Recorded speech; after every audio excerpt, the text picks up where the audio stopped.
We offer a wide range of services in an environment that makes every visit a positive and comfortable experience. At Knoxville Smiles, it's about more than just treatments. We're focused on creating a welcoming environment where you feel like family. Our state-of-the-art facilities are designed with your comfort in mind, and our friendly staff is always ready to address your questions and concerns. Don't wait any longer to achieve a beautiful smile you deserve. Schedule your appointment at Knoxville Smiles today and take that first step towards a healthier, happier you. Call us at 865-539-1776 to book your appointment today, or just visit our website at knoxvillesmiles.com. Yee-haw! I've been hooting and hollering ever since I started betting with the VIP Play app. VIP Play has more than 200 leagues, every bet type you can imagine, live betting and live hosts, all with 24/7 support from real live people when you need them. Start betting better with the VIP Play app today. Don't be a better, be a better with VIP Play today. Download VIP Play today or head to VIPPlayApp.com. Make sure you use the promo code FANRUN to take advantage of their welcome bonus and so they know that we sent you. Gambling problem? Call 1-800-8899-789. Must be 21 or older and located in Tennessee to bet. Here comes the money. Here we go. Money talk. Here comes the money. This is the Slate, presented by VIP Play. Vegas, baby, Vegas! I should explain to you exactly what it is that I do. This is like the luck of the Irish, only I'm not Irish. Changing 500. I think I want my money back. Pay him. Pay that man his money. Cash rules everything around me. Queen, get the money. Dollar bill, yo.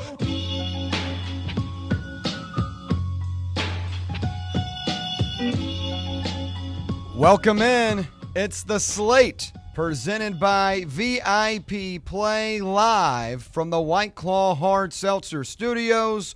John Reed, Tyler Barbaras, I'm William Pattison. We appreciate you listening along with us on this Friday evening from Knoxville, Tennessee.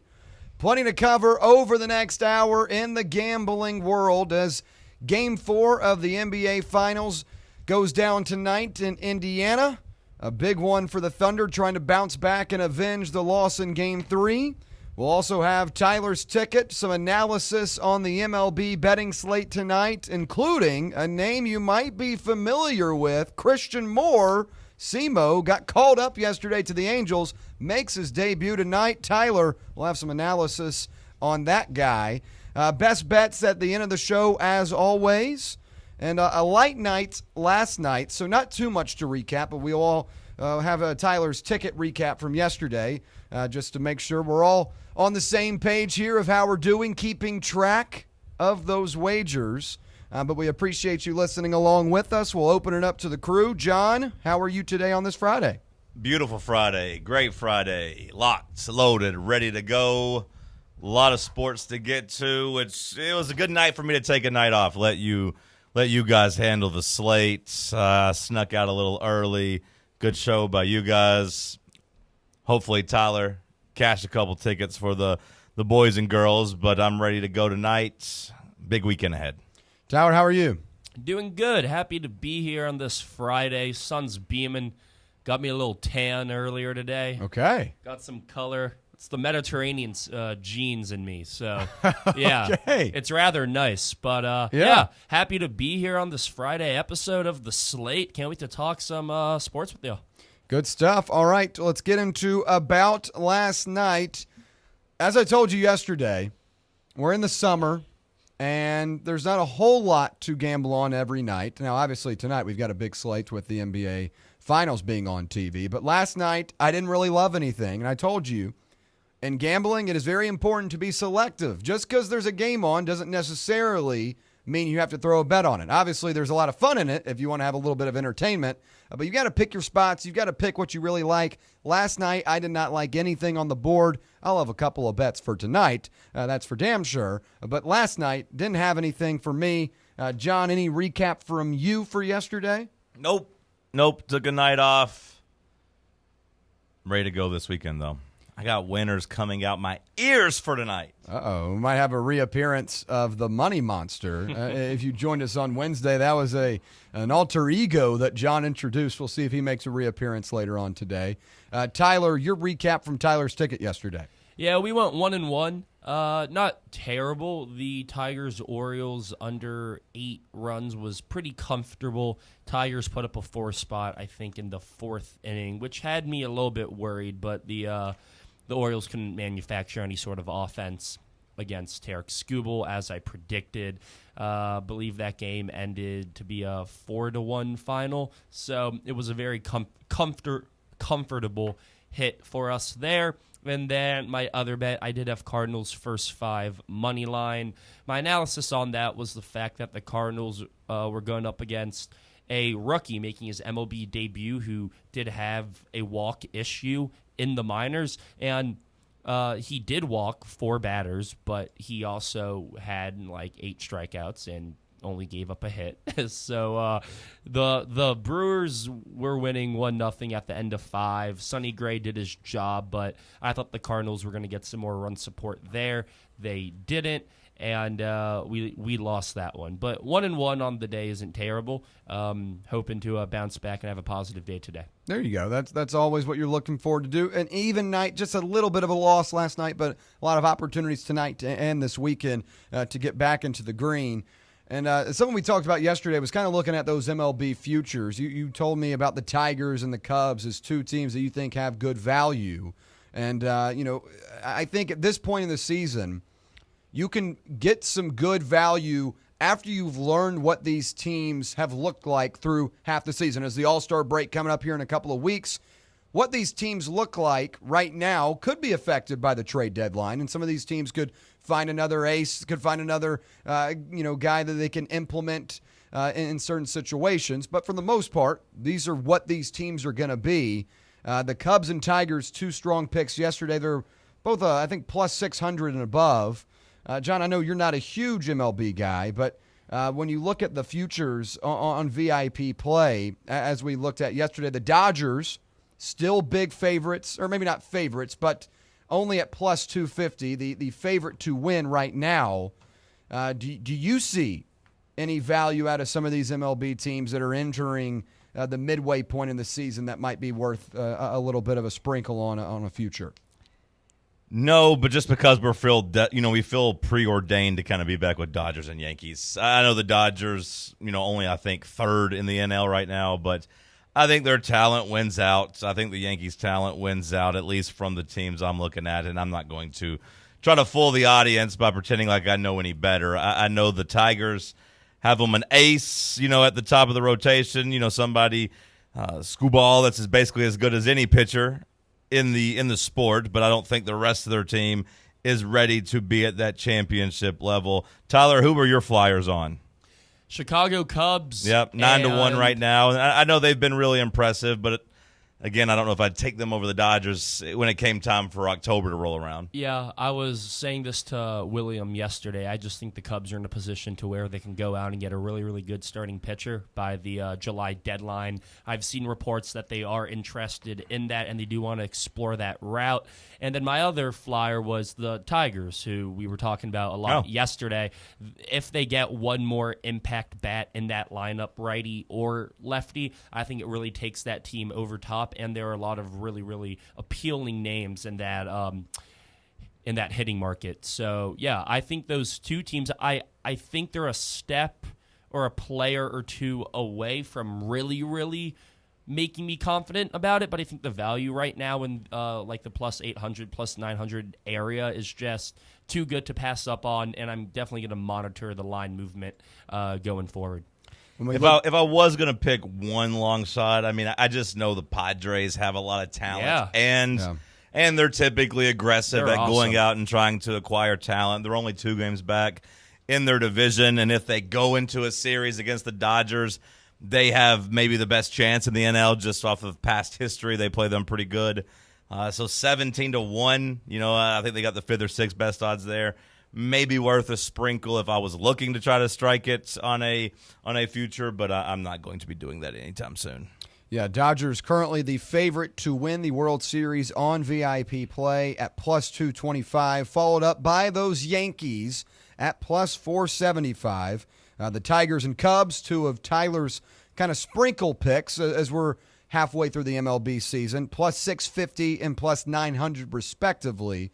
And you get down to those Padres that John just mentioned, plus 1,700. Never too early to look at some of those futures and really kind of navigate through the early part of the season. Now that that's in the past, entering the midway point, you can maybe get a little bit of value if you really like a squad from the first half of the season.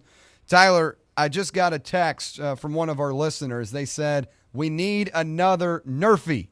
Patrick says, I need a Nerfy. So maybe during the break, you could craft a Nerfy up for our listening audience. And when we come back, we'll dive into the full slate. We'll have Tyler's ticket, maybe a Nerfy or two involved in that as well. No run first inning. Yeah, see, you're picking up on it, Johnny boy. No run first inning. That's what we call it. Again, John wants to call it by its government name. We don't name. say LOL out loud, boys. Okay. We laugh. But it's a fun way to say it. Hey, if we want to get freaky here, too, we could always do a Yerfy. Oh, a Yerfy. A Yerfy is when it gets freaky on Friday. Now, what is a Yerfy? A Yerfy is a yes run first inning. Oh. Look at that. You see how it works? Nerfy, the N, no, Y, yes, Yerfy. A Nerfy or what is it, a Yerfy? Yerfy. Yerfy or Nerfy? Oh, now who doesn't know the sayings? Oh. He was just clarifying. Oh, now who doesn't know the lingo? No. Time out. What a tangled web we weave. No, John, hold on. Time out. I just want to make sure I pronunciated it correctly. Pronounced it correctly. Yeah, nailed that one. I just wanted to make sure I pronounced it correctly. Let's make sure we're pronunciating things correctly. Let's go to break. I just wanted to. Okay, yeah. All right, we'll hit a quick break. It's the Slate presented by VIP Play on Fan Run Radio. Coming up with more gambling analysis. Barley's has live music on weekends, general team trivia on Wednesday nights at 8 p.m., and now live sports trivia courtesy of the Knoxville Trivia Guys every Thursday night upstairs. The game starts at 7 p.m. and is free to play for everyone, so head on down to the Old City and show off your sports knowledge and win gift cards to Barley's. Use those gift cards to buy some delicious food and drinks, and you can take it all in with their wide selection of TVs and indoor projectors. Barley's Tap Room and Pizzeria. Your tax refund belongs to you, not an identity thief. Over $6 billion in tax refunds were flagged by the IRS for possible identity theft last year. If you're in a bind this tax season, LifeLock can help. They monitor and alert you to identity threats you'd miss on your own, even if you're careful with your personal information. And if you do become a victim of tax-related identity fraud, LifeLock has U.S.-based restoration specialists ready to help solve your identity theft issue. Plus, all LifeLock plans are backed by the $1 Million Protection Package, meaning LifeLock will reimburse you up to the limits of your plan if you lose money due to identity theft. Let LifeLock help protect your financial info, so all you have to worry about is what you do with your tax refund. Go to LifeLock.com, save up to 25% off your first year. The promo code is HERD, promo code HERD, to save up to 25% off your first year. LifeLock.com. Identity theft protection starts here. Are you ready to show off that confident, radiant smile you've always dreamed of? Well, here at Knoxville Smiles, we're ready to turn your dream into a reality. At Knoxville Smiles, we're more than just a dental practice. We're your partners in achieving optimum oral health. From routine cleanings and checkups to advanced cosmetics and restorative procedures, we offer a wide range of services in an environment that makes every visit a positive and comfortable experience. At Knoxville Smiles, it's about more than just treatments. We're focused on creating a welcoming environment where you feel like family. Our state-of-the-art facilities are designed with your comfort in mind, and our friendly staff is always ready to address your questions and concerns. Don't wait any longer to achieve a beautiful smile you deserve. Schedule your appointment at Knoxville Smiles today and take that first step towards a healthier, happier you. Call us at 865-539-1776 to book your appointment today, or just visit our website at knoxvillesmiles.com. White Claw is taking hard seltzer to new heights with White Claw Surge. At 8% alcohol, White Claw Surge is a stronger wave of refreshment that doesn't compromise on taste. Available in 4 bold waves of flavor like ripe blackberry, citrusy blood orange, zesty natural lime, and tart cranberry. Check out your favorite retailer in-store and online for the White Claw Surge Variety 12-pack and 16-ounce single-serve cans. White Claw Surge. Please drink responsibly.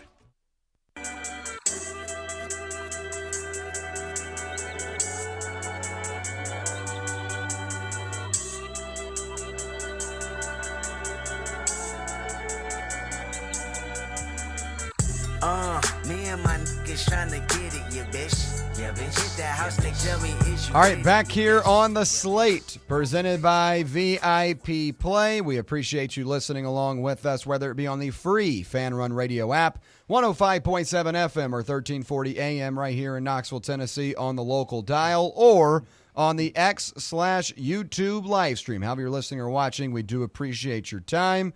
Now time for the slate, and we'll begin with Tyler's Ticket, presented by VIP Play. Go claim your VIP Play welcome bonus when you make your first bet of $5 or more. You'll get $100 instantly in bonus bets by using code FANRUN. That's FANRUN in all caps. And new and more convenient deposit and withdrawal methods are coming soon. The next VIP Play app update will continue to upgrade features to make the betting experience on VIP Play a great one. Gambling problem? Call 1-800-889-9789. Must be 21 years or older and located in Tennessee to bet. 14 games to go tonight in the MLB. And Tyler, we might have a Nerfy, and we might also hear a familiar name. Take it away with Tyler's Ticket. Yeah, welcome back to Tyler's Ticket. We did go 1-1 yesterday. We are 4-6 on the week. If it wasn't for that atrocious 0-3 day that he had on Wednesday, it would be looking probably in the positives.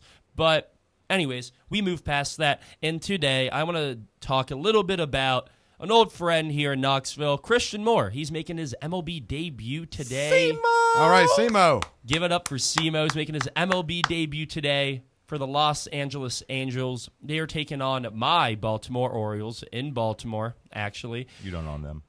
Well, I like them, so I kind of claim them, I guess. Like the same way you have the Hawk shirt on. Anyways. Cuckoo! Yeah, very bold for him to be walking around with that shirt. I was taking a look at Christian Moore's odds because obviously I have to bet on my guy to, get some sort of production in his first start or in his first game in the majors. Christian Moore to record 2+ total bases is my personal favorite right now because of the value that it's at. Plus 200. When you watch Christian Moore at Tennessee last year, he was so good at getting that extra base hit, whether he was pulling a double down the line or into the gap or even a home run or just poking it down the first base line and beating out a double. He's so good at just putting the ball into open space. And for the Orioles, they have Charlie Morton on the mound today, who is 41 years old. He's in the 10th percentile for ERA, 10th percentile for WHIP, 13th percentile for hits, and 27th percentile for home runs. I do really, really like Christian Moore to get his first hit today. Now, whether that's going to be a double, an extra base hit, or even if he can, put together 2 singles in the game, then he would get that 2+ total bases. But he was looking at his other odds. Him to even record a hit is at -155, which I don't think is bad value at all for a player that we know just hits the living piss out the baseball. And that's exactly what Christian Moore is going to do for the Angels. Him to get a single, if you want to be a little bit more ticky-tacky, is +100. So you're betting 10, you're getting back 10. I do like that as well. To record a double is at +600. And for Christian Moore to get his first major league home run, that's at +1,200. Ooh.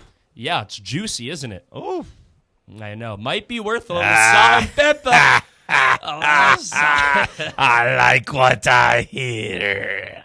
He's coming out slowly but surely. But yeah, that's kind of my SEMO recap today. I do like the value on him to at least reach base once, whether that is a single, a double, a home run, even a walk. I do believe that Christian Moore is going to attack Charlie Morton early and pick up some sort of positive statistic in his MLB debut. Well, I think Tyler at +1,200, that seems like crazy value because we know the pop in his bat. Yeah. And he's been on fire and hitting the ball hard in Salt Lake as well. Like, when Christian Moore gets into his career, he is going to be a home run. Not a home run hitter in the sense he's going to have 30, 40 home runs. It's not going to carry over. type guy. Right. Yeah. It's not going to carry over like it did in college, but he will definitely be like a 18 to 25 home run guy, like you said. And, plus 1,200 seems like that value should maybe be more around like plus 6 to plus 700 for those type of guys. So I do feel like you're getting a little boost. Now, I will say if you're looking for Christian Moore props, which I think all the Tennessee fans will want a little sprinkle and salt and pepper.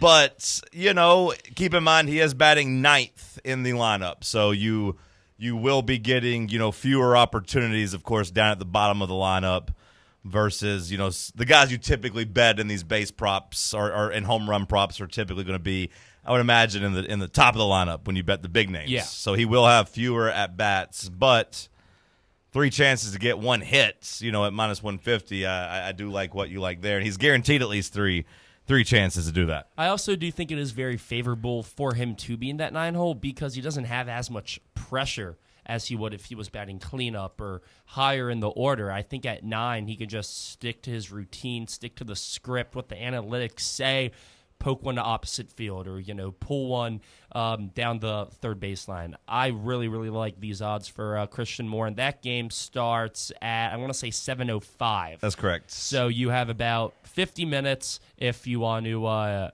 place a bet on SEMO there. All right, quickly, give us your nerfies, your yerfies. Yep, we're going to run through these quick. This one is for Patrick, who texted William about wanting another nerfie. I found one pretty quickly during the break. I got Athletics Royals, no run first inning. I really, really like this matchup. It's Luis Severino pitching for the A's and Michael Wacha pitching for the Royals. Waka. In Severino's last 5 games started, he has an 80% nerfie hit rate, so he's gotten out of the first inning 4 out of 5 times. And Wacha in his last 5, 100% hit rate. So they're both on hot streaks right now with the nerfie. And then I look at what they've done in the season as a whole. Severino has an 88% nerfie rate on the season. Michael Wacha has an 82% nerfie rate on the season. So what I kind of indicate with this is that, Severino's a guy that will get you through that first.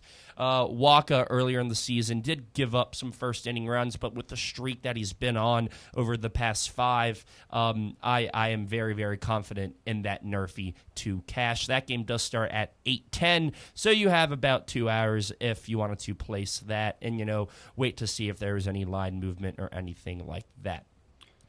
My final pick, MLB-wise, this is a pitcher prop. We've had inconsistent success with it this week, but I got Yoshinobu Yamamoto over 6.5 strikeouts, minus 110. He is the pitcher for the Los Angeles Dodgers, if you didn't know. I think it's a really, really good spot here for Yamamoto. He's at home facing the Giants, coming off a series at Coors, which is never very forgiving for pitchers. Yamamoto is over this line in 3 out of his last 4 games, with the only miss coming against the Yankees when he surrendered a season-high 7 hits. The 3 games that he went over were with 9, 7, and 9 strikeouts, so he does bring a lot of swing and miss stuff. Then he also faces the Giants, who do have the 4th highest strikeout percentage against righties in their last 15 games, and it marks up for them to be 11th in the whole season overall. Then on top of this, they have the 3rd highest pitches per plate appearance in the league, which I think it makes it easier for Yamamoto to get 3 strikes on early and go to his strikeout pitch there with 2 strikes. Those are my 3 MLB picks for the day, hoping to go at least 2-1, and if we get a sweep, that'd be ideal. All right, quick recap real quick.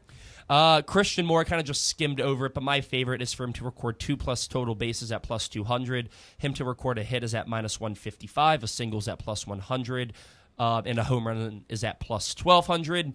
Athletics Royals nerfie, that game starts in about an hour, and then Yoshinobu Yamamoto over 6.5 pitching strikeouts.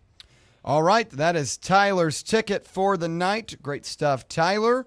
And now we'll switch over to the NBA as we've got a pivotal Game 4 in Indiana. The Thunder fell in Game 3 and now find themselves down 2-1 in this series, despite being a huge favorite heading into this series. And now the Thunder, with their backs against the wall in a sense, have to find a way to get a win tonight. When we look at the odds provided by VIP Play, the money line, Oklahoma City, minus 225. Indiana, plus 185. The spread, the Thunder, 6-point favorites. On the total, and since we have come on air, this line has continued to move. The new total, 228.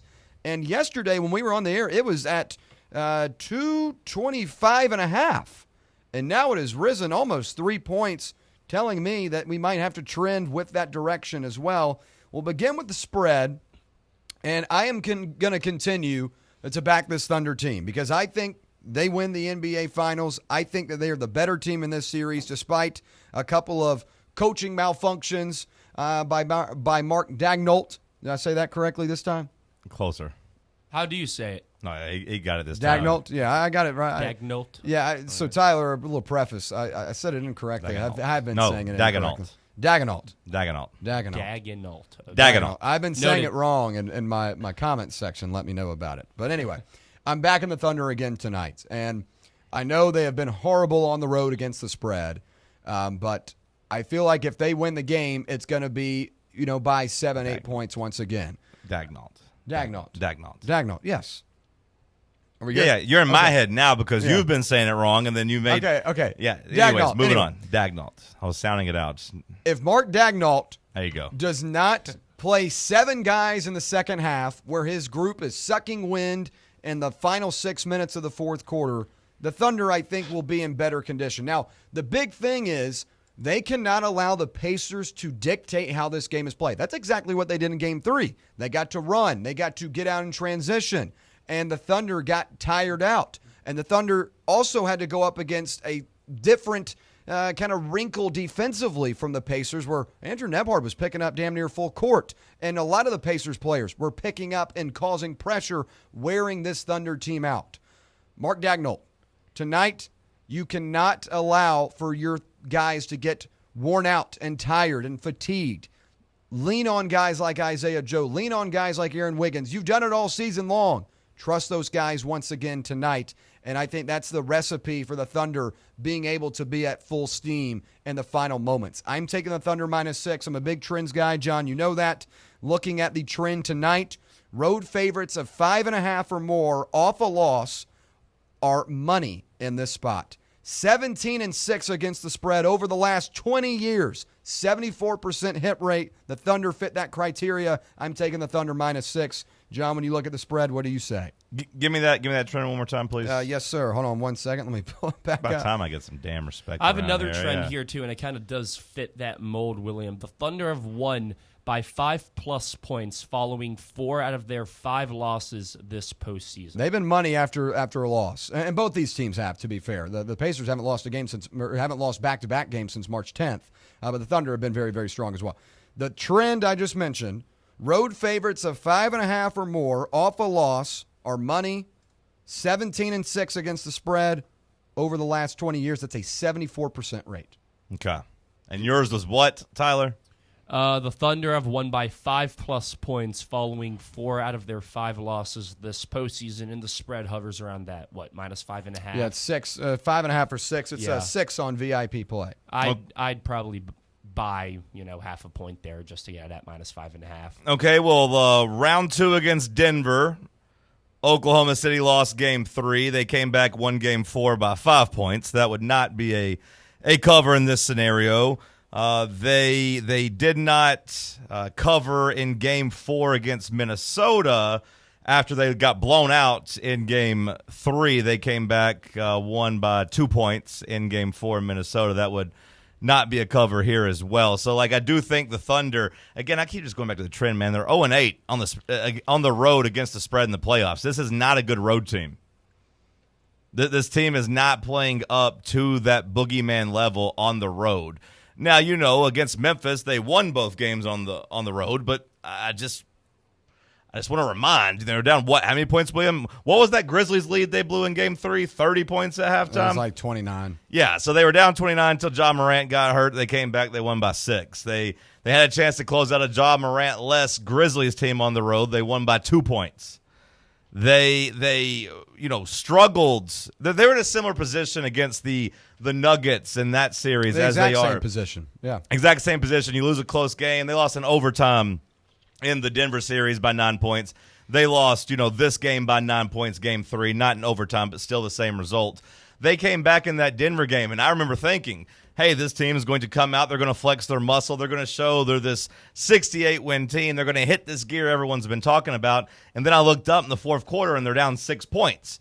Now, I give them credit because Cason Wallace came out, hit some threes early in that fourth quarter. They ended up taking the lead and winning that game. But, again, only by 5 points. That wouldn't be a cover in this position.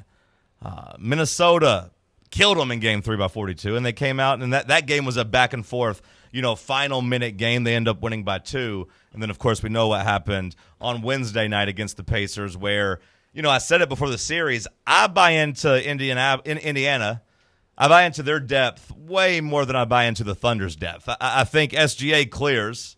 I think Shea is, the best player in the series. I'm not going to say otherwise, but I said I trust Rick Carlisle, and I trust the Pacers' depth more. I think the Thunder have more top-end talent, although with the way Chet Holmgren's been playing, I don't know if that's true anymore. Jalen Williams has been good, not great. I think him and Siakam have been kind of a push, I would say, through 3 games. But like 4 through 9, 4 through 10 consistently, I feel like the Pacers have got the edge, and that's why they're up, 2-1. Of course, the Thunder's role players were better in Game 2, Caruso and it was Wiggins, right? Wiggins, scoring 38 points.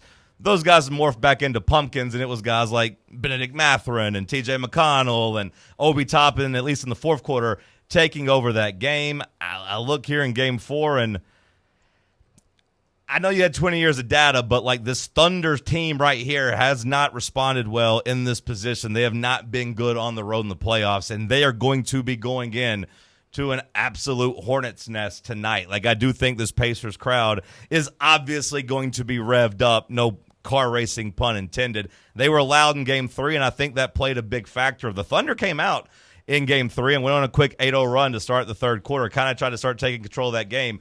But it was just the energy plays, the hustle plays, in particular the T.J. McConnell assist that led straight to this inbound steal and then laid it up. And that 4-point swing kind of propelled that game in the Pacers' way.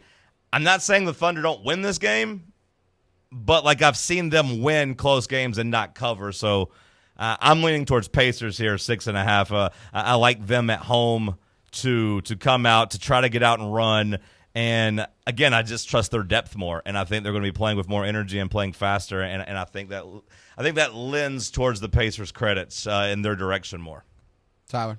Yeah. I talked about this yesterday, how future-wise for the final series outcome winner, I was leaning towards the Pacers at that plus 190 value, and I still am leaning on it for the value of that bet alone, but tonight, I'm rolling with the Thunder. There hasn't really been a game where I haven't been confident in Oklahoma City to handle business. I think today, with their backs against the wall, they're going to come out. They're going to handle business. I was talking about this yesterday. I think Shea is just going to attack relentlessly. He talked about it in the post-game pressers, saying how He liked the pick and roll actions that he had there with Chet and Hartenstein, but he wasn't doing enough to get downhill. I think Shea, being the MVP, we know how effective he is when he gets inside the paint, 2 feet in the paint. I think he's going to get to the free throw line a ton. He's going to slow the pace down of this game. And I do think the other role players for Oklahoma City are going to step up. One player that I have in mind who we'll talk about towards the end of the hour, I think Isaiah Hartenstein is bound to have a really, really big game tonight. I think him and Chet are really going to produce and give them some big plays down low. So as of right now, I'm definitely leaning Oklahoma City on that spread.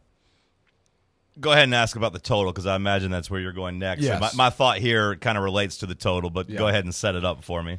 Yeah, so now we'll move to the total. Currently, as things stand, the over-under at 228. Now, this is, again, a line that has moved almost 3 points in the last 24 hours since we last joined you on the air yesterday. It was 225.5 yesterday, now up to 228. The money and tickets are on the right side and in helping this line move the right way. 94% of money, 93% of tickets on the over tonight. And that's why this line has continued to move. A big reason why I went with the under in Game 3 was because of the reverse line movement. The tickets were on the over, and the money was on the over, but it was dropping. In this case, it's moving the right direction, which tells you that it's moving accordingly. But I still look at the under tonight because Oklahoma City put up 123 points in Game 2, and that was the most points scored by a team in the NBA Finals in the last 5 years. So at a total of 228, you're going to have a team get up into the high, 110s, 120s to be able to achieve that number. And with the defensive impact that we saw in the fourth quarter where the refs kind of swallowed the whistle, I feel like tonight it's going to be in that 110 range again. I don't think it's going to be enough to go over. I think it's going to be like kind of a low hundreds or high 110s. I guess maybe not 110s, like 109, 110, 111 type of game, but not enough to get the over. So I like the under once again tonight. John, your thoughts on the total?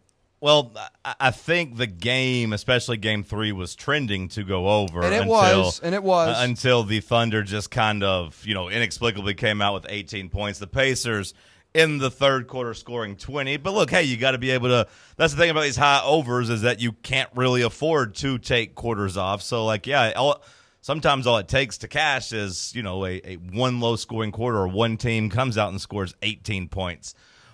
I was going to ask, if you were worried, but it sounds like you're on the under again, so I would say that you're maybe using this to your benefit. But for over bettors, I do wonder what the quick turnaround, because unlike the previous games, there is no extra day of rest here. This is just a Wednesday play again on Friday game. We already talked about the Thunder kind of not going deep into their bench, their MVP, Shea, and really their offense, right? Their motor, SGA, Shea Gilgeous-Alexander, played 42 minutes.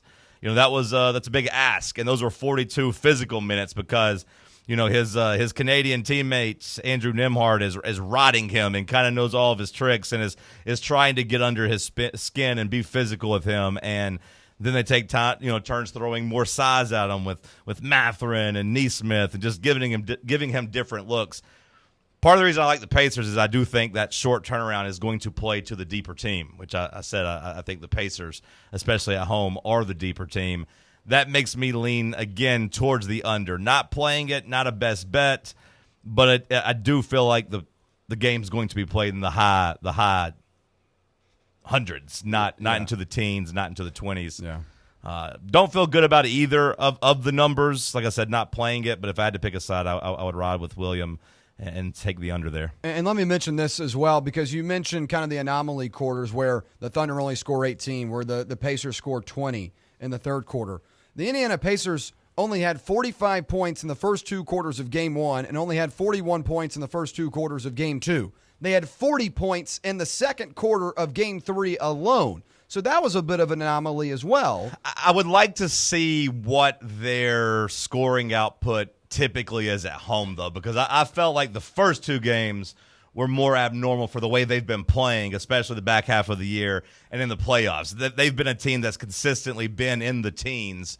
Of course, the 100 teens we're talking about, and the Thunder kind of bothered them and bottled them up the first two games in the first half. Now, of course, we know in Game 1 that Pacers team did find their offense, right? They scored 66 points in the second half of that game.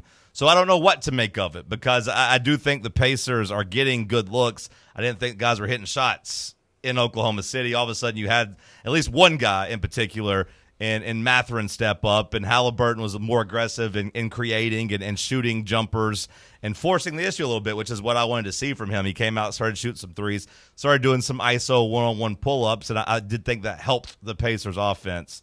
Really, to me, it was about the Thunder struggles. To me, the over-under comes down to what you think the Thunder are going to do offensively. I think the Pacers will be around 115 tonight, so maybe if you're looking for a play, on the total, I wouldn't hate the the over for the Indiana Pacers. You can get them in the first half at 56.5. I kind of like that. I think they'll come out with a lot of energy and score some points. And a quick note real quick, if you do believe the Pacers will go over 110 points, John projecting at 116. When the Pacers score at least 110 points in the 2025 postseason, they are 14-0. When they don't, they're 0-5. A very interesting stat right there that ties back into the over and also the spread. Tyler, what do you make of the total tonight? Yeah, there are three things that I look at in this game to dictate whether or not I should go with the over or the under and if you want to bet it. The first one, obviously, being the reverse line movement or the closing line value is another, statistic that people look at. The fact that it's going up, and I said this yesterday, I was on the over yesterday. I think that it's going to be a more physical game, which stops the clock, gets people to the free throw line to where it's free points with no time running off the clock. And I said this, I think Shea is absolutely going to live there tonight. There were 52 combined free throws in Game 3, and I think there was a total of 14 or 15 misses. If there were 5 more makes, right, you're looking at the over having a better chance at hitting, a much, much better chance, because then it affects how the end of the game would have rounded out. But I look at those two, and then I also look at just the Pacers. The pace, no pun intended, the pace that they play at is so impressive. It's so fast. They rank first in offensive tempo. I think they're second or third in transition points this year.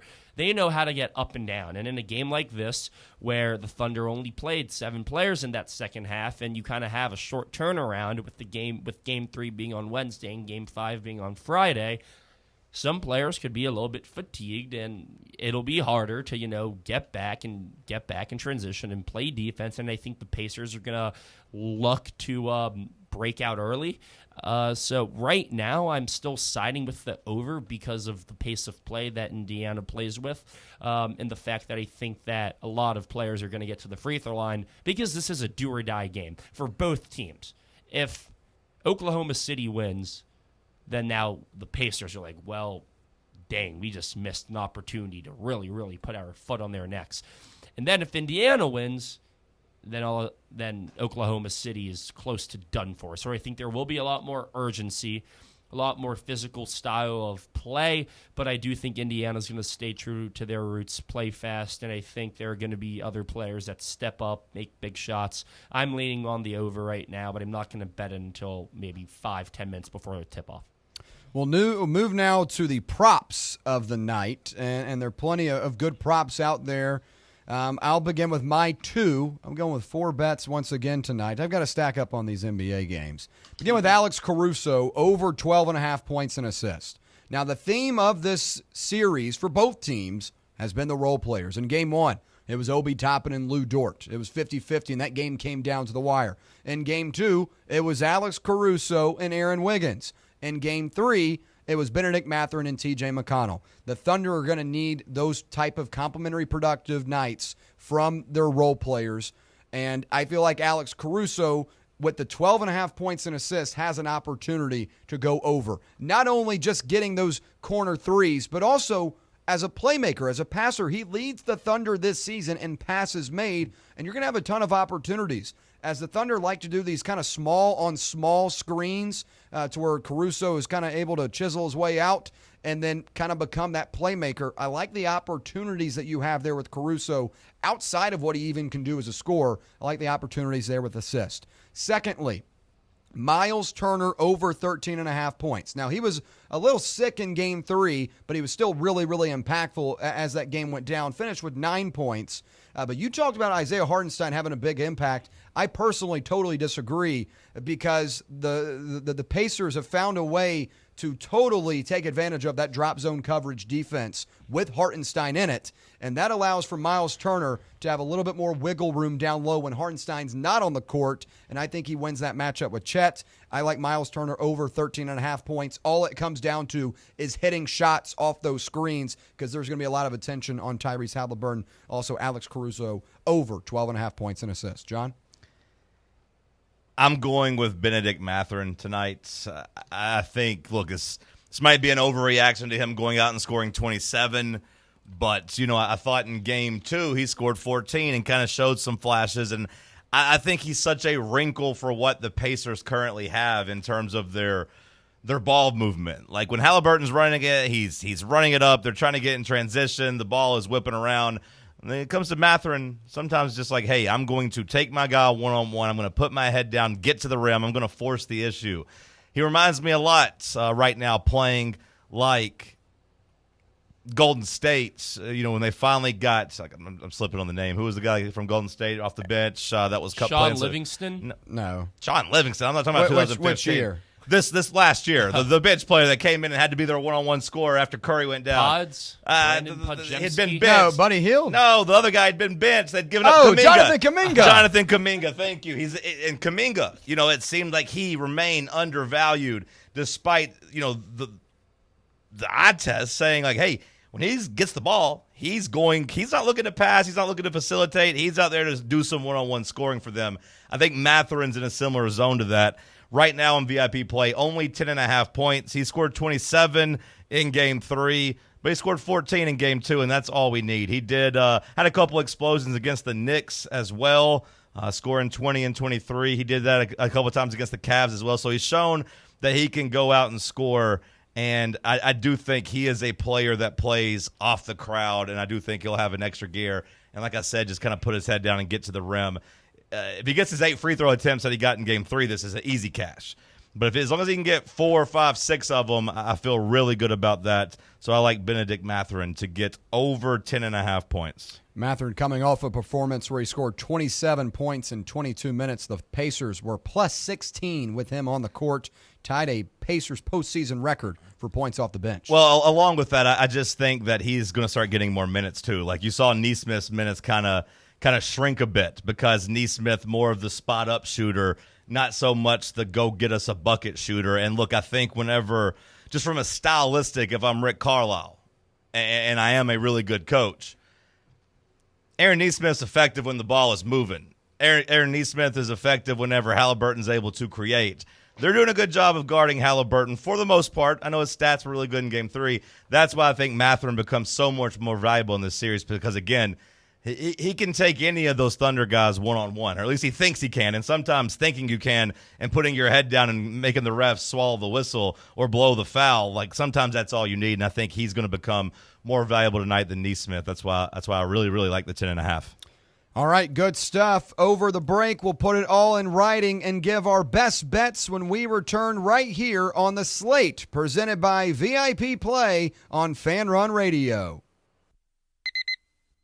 Airlines have just reduced their prices even more. Book 30 days in advance and save big. Want the absolute lowest prices on your airline tickets? Then call the Low Cost Airlines Travel Hotline right now for prices so low we can't publish them anywhere. The only way to access our low rates and save up to 70% is to call. Save hundreds on your vacation tickets by calling right now. You can fly anywhere in the world and pay discount prices on your airline tickets. Book a flight today to London, Paris, Madrid, or anywhere else you want to go and pay a lot less guaranteed. Call the International Travel Department right now at Low Cost Airlines. 800-631-1754. 800-631-1754. 800-631-1754. That's 800-631-1754. Ready to launch your career? Axel Logistics is a leading third-party logistics company where excellence is an energy. With an award-winning culture, Axel proves that positive outcomes come from a positive environment and a work hard, play hard mentality. At Axel, the drive for success is infectious. And with an uncapped commission structure, hard work isn't just noticed, it's rewarded. For those with big goals and even bigger dreams, Axel Logistics is the place to start your career. What are you going to do with your old car? You can try selling it, you could junk it, or you can donate it to Heritage for the Blind. Your car will be towed away for free, and your donation is tax deductible. Just call 1-800-639-8620. Heritage for the Blind accepts cars, vans, trucks, and boats. It doesn't matter if your vehicle runs or not. It'll be towed away for free, and you'll be supporting those that need help. Heritage for the Blind is a nonprofit organization that helps the visually impaired live fuller lives. Call right now to donate your car. And as a special thank you for calling, you'll receive a free 3-day vacation voucher to many exciting locations. Call Heritage for the Blind right now. Call 1-800-639-8620. Donating is easy, and your vehicle is towed away for free. Plus, you'll get a free vacation voucher. Call now, 1-800-639-8620. That's 1-800-639-8620. Are you looking for a treat that will knock it out of the park at the next watch party? Just like your favorite baseball team, Crumble brings the best lineup week to week with an expanded roster that includes key lime pie, strawberry cake, or my personal favorite, Monster featuring M&M candies. Let Crumble treat you to the best cookies in the game. Download the Crumble app and start earning rewards. You can even vote monthly on what flavors you would like to see at any store of your choice. Warmer weather is here, so get to the ballpark, but don't miss the cookies. 105.7 FM, 1340 AM. Online at fanrunradio.com and streaming on the free Fan Run Radio app. This is Fan Run Radio, Knoxville.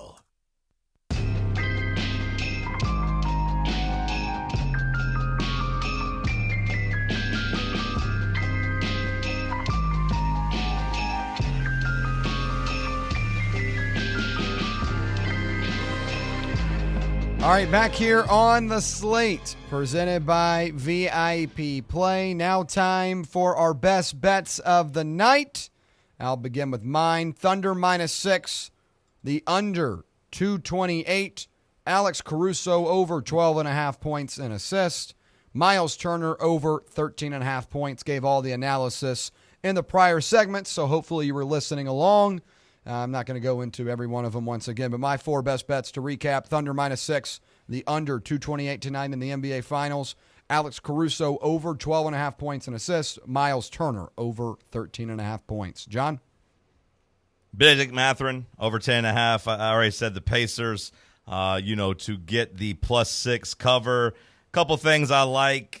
I got a couple of parlays that I'm going to throw together. Just nothing huge, nothing major. Brittany Griner to score 10 points, parlayed with Christian Moore to get a single, +129. I like that. And then I'm going to use Brittany Griner again to score 10 points as the Dream are playing the Chicago Sky. I just think these big women like trying to put it on Angel Reese and try to kind of teach her a lesson. Brittany Griner, 10 points. Parlayed with Pascal Siakam to score 15 points. That's -117. And then if you want to make some big money, follow me. Christian Moore over 1.5 bases, +210. Parlayed with Benedict Mathurin, 15 points. That's +861. And me think Chet Holmgren going to win the tip again, which means I'm going to play SGA first basket +500. My friend William said he's going to be aggressive, so maybe he scores very first possession +500. It is Friday the 13th after all. Wow. I don't even know how to follow that up. It is a good point. It is Friday the 13th after all. That is true. It is Friday the 13th. The Money Monster might be onto something. I mean, SGA again. The Thunder keep winning the tip. I do think SGA, after playing so poorly last game, is going to look to be a little bit more aggressive. +500. I'll take him trying to get his head. Put his head down and go to the free throw line. If you want to sprinkle a little on the shooters, Dort and Wallace at 10-1 to hit a first shot, I wouldn't be opposed to that. But I do like, if you like Christian Moore over the bases, I think +210 is good odds. And then, Benedict Mathurin, I got him at 10.5. I don't love him up to 15, but at 2-1 odds, I'll put those together for a nice juicy +861 parlay. Happy hunting, folks. Let's have some fun. Happy Friday the 13th. Tyler, your best bets? Yeah, for NBA, and then I'll recap my MLB ones. But for NBA, kind of adding on what John said about Shea being more aggressive this game, my favorite prop in this one is Shea Gilgeous-Alexander over 7.5 free throws made. That's one that, I'm not sure where you can get it on. I'm not sure if they have it on VIP or not, but I do just think that Shea is really, really going to attack, get to the basket, 2 feet in the paint, look to be physical, and try and get these Indiana guards into foul trouble early. So that's my NBA play. And then to recap my MLB ones, Christian Moore 2+ total bases at plus 210. Christian Moore to record a hit, minus 155. Simo to record a single, plus 100. And then Simo to hit a home run is plus 1,200. I'll probably sprinkle on that home run. And I do like the value on the total basis, so that's probably my favorite play here. And then I also have the Athletics Royals Nerfy. That game starts quite soon, in about, I want to say, 10-15 minutes. So if you want to place that no-run first inning play, do so very soon. And then my final MLB pick is Yoshinobu Yamamoto, over 6.5 strikeouts, pitcher for the Los Angeles Dodgers. That's a West Coast game, so that doesn't have first pitch until 10:10 p.m. Eastern Standard Time. Those are my 4 picks for the day, hoping to bounce back. All right, good stuff. Our best bets of the night. Good luck to everyone at the table, and that's going to wrap it up for a Friday edition of The Slate, presented by VIP Play. For John Reed, Tyler Barbaras, I'm William Pattison. Hope you have a great weekend, and we'll see you on Monday. Barley's has live music on weekends, general team trivia on Wednesday nights at 8 p.m., and now live sports trivia, courtesy of the Knoxville Trivia Guys, every Thursday night upstairs.